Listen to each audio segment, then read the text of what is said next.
Hello అండి, అందరూ ఎలా ఉన్నారు? మేమైతే చాలా బాగున్నాం. మీరు కూడా బాగున్నారని అనుకుంటున్నాం. ఈరోజు మేము వచ్చేసాం డైమండ్ పార్క్ దగ్గర ఉన్న మసాలేదార్ దేశీ రసోయ్ రెస్టారెంట్కి. ఇది ప్యూర్ వెజిటేరియన్ అండ్ ఇక్కడ జైన్ స్పెషాలిటీస్ కూడా ఉన్నాయి. ఇవే కాకుండా north Indian, Tandur and Chinese dishes కూడా ఇక్కడ ఉన్నాయి. ఎప్పుడు మన ఆంధ్ర ఫుడ్ తింటాం కదా, కొత్తగా ట్రై చేద్దామని ఈ రెస్టారెంట్కి వచ్చాం. లోపలికి వెళ్తున్నాం కానీ చాలా ఎక్సైటెడ్గా ఉన్నాం, ఎలా ఉంటుంది ఏముంటుంది అని. యాంబియన్స్ అయితే చాలా చాలా నచ్చింది మాకు. చైనీస్ స్పెషల్ అన్నందుకు ఎగ్జాక్ట్గా 90s చైనీస్ ప్లేసెస్ ఎలా ఉంటాయో అలానే ఉంది రెస్టారెంట్. అసలు మనకి రెస్టారెంట్ లోపలికి ఎంటర్ అవ్వగానే మనం నిజంగా ఈ చైనాలో ఒక రెస్టారెంట్కి వచ్చిన ఫీల్ వస్తుంది మనకి. ఆ చైర్స్, టేబుల్స్, కర్టెన్స్, ఒక మంచి యాంబియన్స్ ఉంది ఇక్కడ మాత్రం. అక్కడ మనల్ని చాలా బాగా రిసీవ్ చేసుకున్నారు. వెళ్ళిన వెంటనే వాళ్ళ హాస్పిటాలిటీ చాలా బాగుంది. వాళ్ళకి తెలుగు అర్థం కాదని కూడా మాకు అర్థమైంది ఆ ప్రాసెస్లో. అక్కడ మేనేజర్ వచ్చి ఆయనకి తెలుగు వచ్చు కాబట్టి బాగా మాట్లాడారు మాతో. ఇక్కడ ఏమేమి ఉంటాయో, ఏం బాగుంటాయో అన్నీ అర్థమయ్యేలా చెప్పారు ఆయన. మేము వెళ్ళిన వెంటనే మాకు మెనూ కార్డ్ ఇచ్చారు.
సో మేము 2 kinds of appetizers ఆర్డర్ చేసాం. Lotus stem with hot chilli sauce and bite size paneer with hot bean sauce. అవి వాళ్ళు సజెస్ట్ చేసిందే. అడిగాం మేము ఏమేమి బాగుంటాయని. వాళ్ళ సజెషన్ బట్టి మేము ఈ స్టార్టర్స్ ఆర్డర్ పెట్టాము. దీంతోపాటు మొహిటో ఒకటి, బ్లూ లాగూన్ ఒకటి ఆర్డర్ పెట్టాము. మనకి మాక్టైల్స్ లేకపోతే అసలు సాటిస్ఫాక్షన్ ఉండదు కదా. స్టార్టర్స్ చూడడానికి కొంచెం విచిత్రంగా ఉన్న టేస్ట్ అయితే చాలా చాలా బాగుంది.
స్టార్టర్స్ ఏం తిన్నా, ఎలాంటి క్యూజైన్ టేస్ట్ చేసినా మన ఆంధ్ర ఫుడ్ తినకపోతే అసలు ఆ రోజు ఫుడ్ తిన్నట్టే ఉండదు. సో వైట్ రైస్ ఆర్డర్ పెట్టుకొని పప్పు తాలింపు ఆర్ దాల్ ఫ్రై దానికి కాంబినేషన్లో చెప్పాము. దాంతోపాటు అప్పడం కూడా ఆర్డర్ పెట్టుకున్నాం. కానీ ఇంత కాస్ట్లీ అప్పడం తింటామని ఎప్పుడూ అనుకోలేదు మేమైతే. ఒక్కటే 40 రూపీస్ అంట. అట్లీస్ట్ ఆయిల్ వేసి ఫ్రై చేయలేదు, నీట్గా స్టవ్ మీద హీట్ చేసి తెచ్చేసారు.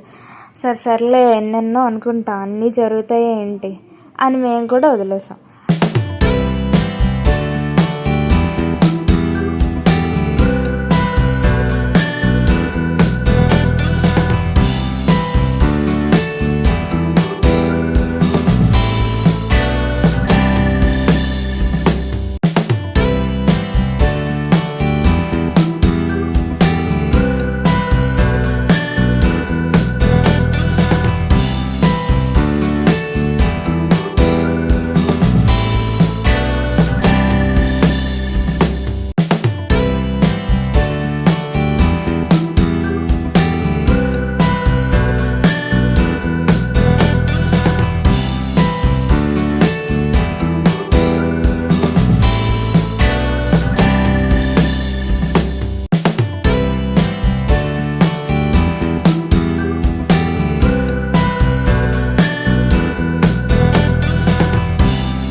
లాస్ట్లో మ్యాంగో ఐస్ క్రీమ్ కూడా ట్రై చేసాం.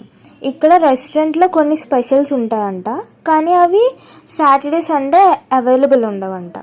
వీకెండ్స్లో బిజీగా ఉంటుందని మెనూలో ఉన్న అన్ని రెసిపీస్ ఉండవని చెప్పారు. బట్ వీక్ డేస్లో వెళ్తే డెఫినెట్గా ఉంటాయంట. సో ఎవరైనా మంచి చైనీస్ క్యూజైన్ ట్రై చేయాలనుకుంటే ఈ రెస్టారెంట్కి తప్పకుండా వెళ్ళండి. మా ఛానల్ని సపోర్ట్ చేసినందుకు అందరికీ చాలా చాలా థ్యాంక్ యూ. మళ్ళీ నెక్స్ట్ వీడియోలో కలుద్దాం. Like, share and subscribe. Bye bye.